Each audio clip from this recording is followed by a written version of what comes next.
Om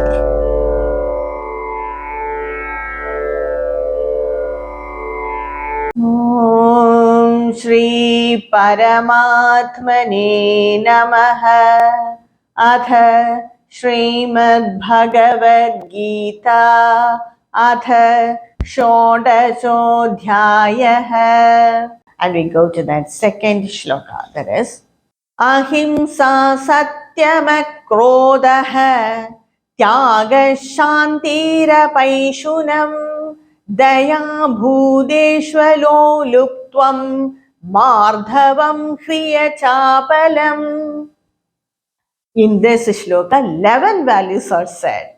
First is ahimsa. Ahimsa means not himsa, not doing injury or non-injury to others by thought, words, or deed.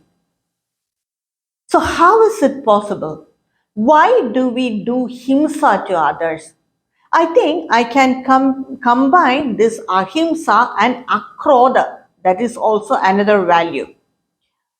So, combining ahimsa and akrodha together. Akrodha means not getting angry. That is akrodha. I think these two will go together. So, why do we do himsa to others? Out of hatred. Why do we hate someone? If they do not do or perform according to our thought, our wish, then we hate others. We do not give independence for, or we do not understand the independence of others' thoughts. So in that period time only, majority of the time we hate others. Or when someone insult us, insult our ego, then we hate them. If someone insults our ego, we need not feel so low. I think it's so difficult to follow it more than saying. But anyway, what the acharyas say is, if someone insults our ego, if we are confident on our own self, then it doesn't affect us in any way. But when we are dependent on others' decision, when we value ourselves based on others' decision, and when others insult us in any way or others insult our ego, then we hate others. We get angry also towards others. So anger and hatred are combined together very much. So, and also we learn anger from the surroundings. Wherever we go, whether it is house or the school teachers or the place we go or the society we move, all are shouting to one towards others. Then we feel that that is good. So we observe that anger from others. Then the very cheap thing is using anger as an instrument to get the things done. So that is shows our incapability in any other way to get the things done. When we have the talent, we need not expect others to do our job, or we can use or any other way or assert other self, because if others have to fail to do their own dharma or karma, then we can assert others to do that, but never get angry to get the things done. So that is one way of spoiling the relationship. Another way time when we get anger is expectation, over expectation that they will do for me, and so I do not care for it. So this also creates hatred as well as anger. Another thing is impatience. Some people by nature they are not patient, impatient. They just cannot wait till others finish telling their ideas. They jump and intrude their ideas with them. So by that way, these are all some of the general very few reasons. It doesn't mean that these are only the reasons people hate others or get angry. These are all some of the reasons where people get angry towards others or hate others. So when we have angry and when we have hatred to others, we injure others either by thoughts, words, or by, in the extreme cases, by action. So that is himsa, doing injury to others. So this should be avoided and ahimsa should be followed. Ahimsa is not an easy quality. One have to think a lot to respect this value, or otherwise we take it for granted and we insult others by so easily without even second thought. We easily hurt others. When we are in tension, we transfer that tension to others by insulting others in any way. So that is a great value. That is the great sattva guna, ahimsa. The next is the satya. This is also very important thing. Very beautiful explanation Acharya gives. Yatha drishtam, yatha srutam, tatha bhashanam. That is, what we have seen, what we have heard, the same way we have to say. We have to tell to the others or the people concerned with it without changing or without twisting even the tone. The same way we have to say. It may be difficult, but when we have this thought in mind, should only speak the truth, then it is can be easily accomplished.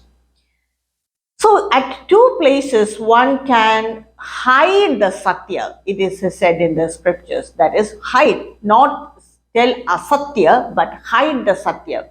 That is in two places, that is, when the recipient, when they do not have enough maturity to understand the truth, then we can hide the truth. Or otherwise, when they just hear the truth, yatha drishtam, yatha shrutam, when we do that, they will immediately collapse or they will attack others. At least the people who said that, conveyed that satya to them. So it's their asuric nature has to be taken into point also.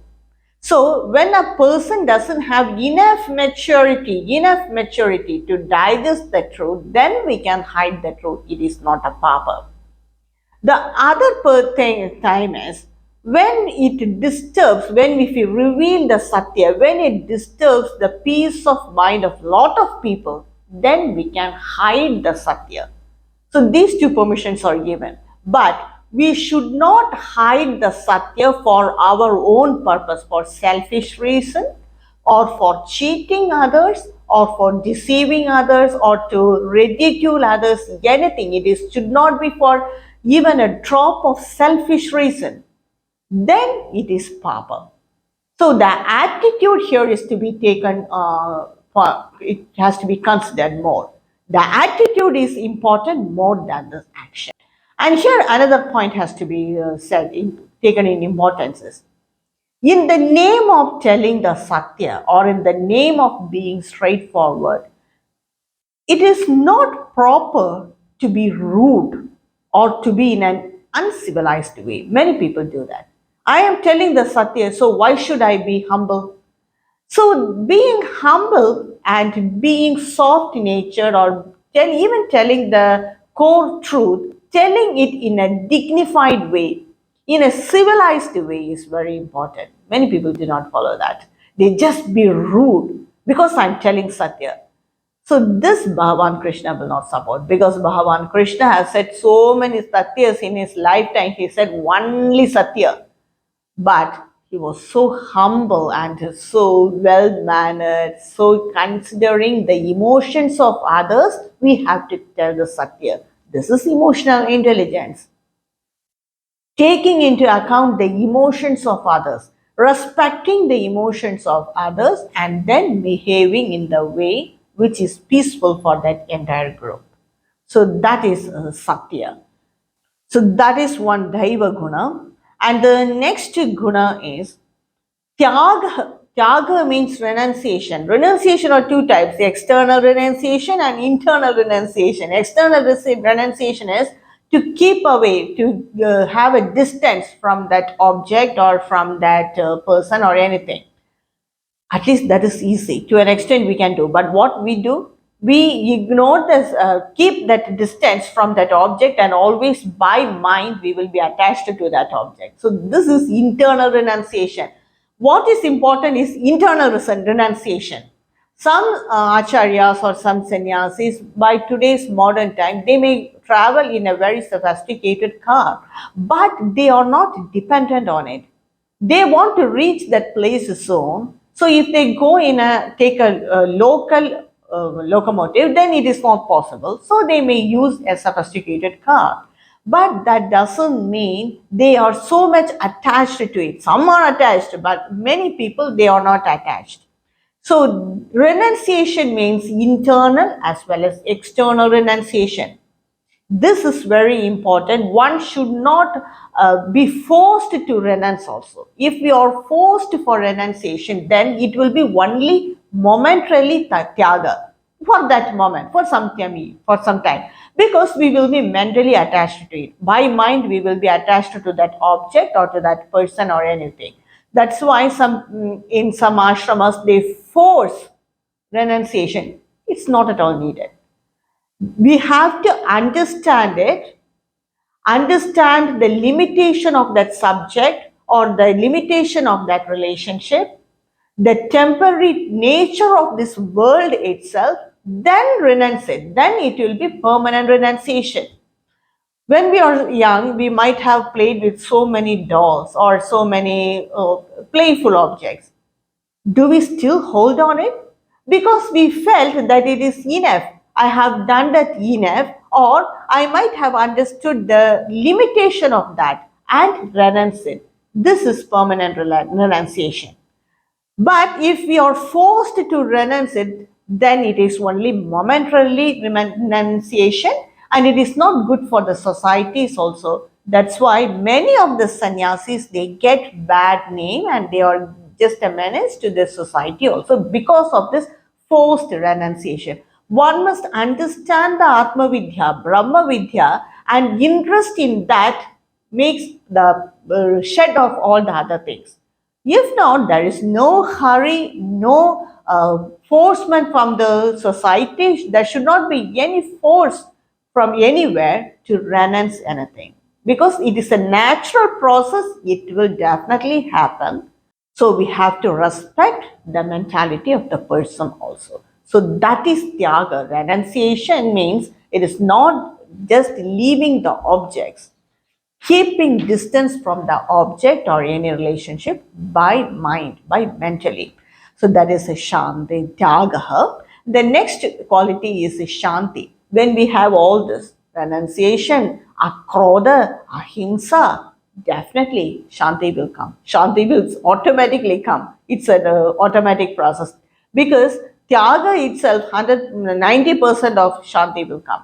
So that is peace of mind. If we do not have shanti at times in the materialistic life, we will have too many tensions and so many problems.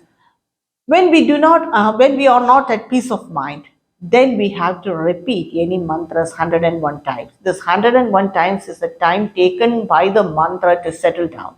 So definitely it will make our mind calm. But if we are in so much anger or so much tension, then it is not possible to make our mind calm. We have to slow down our mind and then do any of the Shanti mantras or any mantras 108 times, then it will slow down our mind, make our mind peaceful.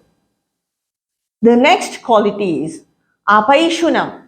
Apaishunam means some people they point out the weakness or the incapability of others, advertise it, enjoy it, tell it to many people, taking pleasure in others' weakness, finding satisfaction in others' weakness. What's the use of it?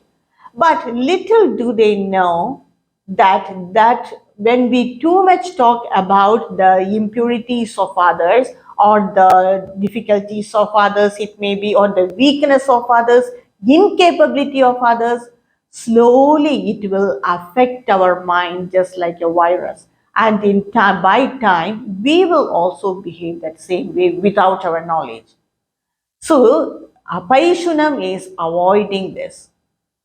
So we must avoid that crookedness, that we should not take pleasure in the weakness or the incapability of others. But because if we take it, enjoy it, then it will affect us also. It will affect us. All these are the mental torture. These are all too much of low valued nature. One should not encourage it in any way. If we are not able to block it, we must keep away from it. The next is the daya, compassion. Compassion, seeing the distress of others. One will have this mentality only when they feel that the others are not different from us. We all are that jiva, that amsha of Bhagavan. When we have this mentality, then gradually we will have compassion for others' difficulties or action. The next is the aloluptvam.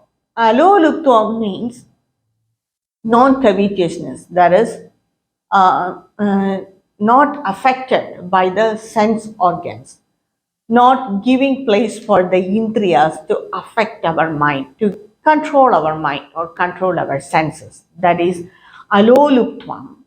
And the next quality is mardhavam. Mardhavam means very gentle behavior, soft nature, but at the same time, strong mind.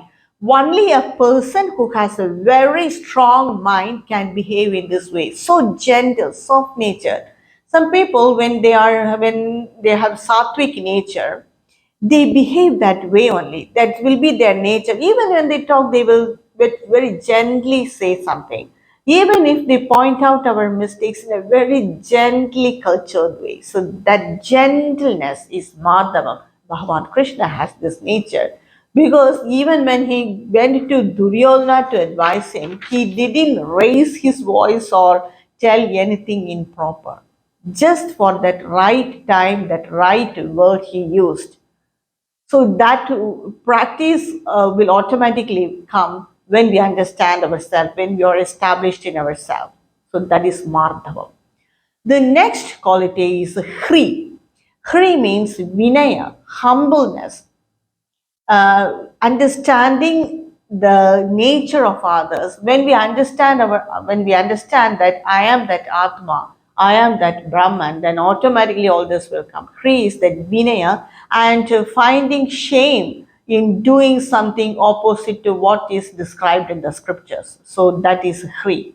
Achapalam. Achapalam means some people, without their knowledge, they will be moving their hands. It is very common to see in airports or in train stations that they will be moving their legs. uh, all this express their impatient nature. So they will just drumming their hands like this. So all these unnecessarily movements doesn't show the sattva guna. It shows that our mind is going out of our control. So all these are rajasic nature. All this show impatience. So they are not possible to control their mind. So by that, they are expressing unknowingly. Their body is expressing it. So all this show their restless nature and impatience, so and very negligence, because they are doing it without their knowing. They may not be aware of it, they may be doing this without their knowledge. So their negligence nature, carelessness, impatience, unable to control the mind, it shows all that. These 11 values are said in this second shloka, the third shloka. तेजक्षमादृदि शौचम् अद्रोहो नातिमानिता भवन्ति सम्पदद्दैवीम् अभिज्ञातस्य Bharat. In this shloka, 6 values are said. First is the tejas. Tejas means intelligence, sharpness of the mind, grasping power of the mind, broad mindedness, timely decision, judging a situation quickly, and behaving according to the situation in the right way, stable mind. So, all these are the outcome of the tejas. And the next value is Shama, forgiveness. It is understanding the immaturity and the ignorance of others and just keeping our mind calm. When our mind is calm, then we may not say anything to them, but we may not speak anything against them, or just understanding their helpless nature. That is understanding their ignorance, or understanding their immaturity and behaving in the right possible way to keep the others' mind a peace of mind, to give others the peace of mind. So when a person does a mistake, naturally he will have a tension or fear or anything, or an inferior feeling at least. If we too behave in a rude way, that will not solve the problem. It is not possible in the materialistic world also.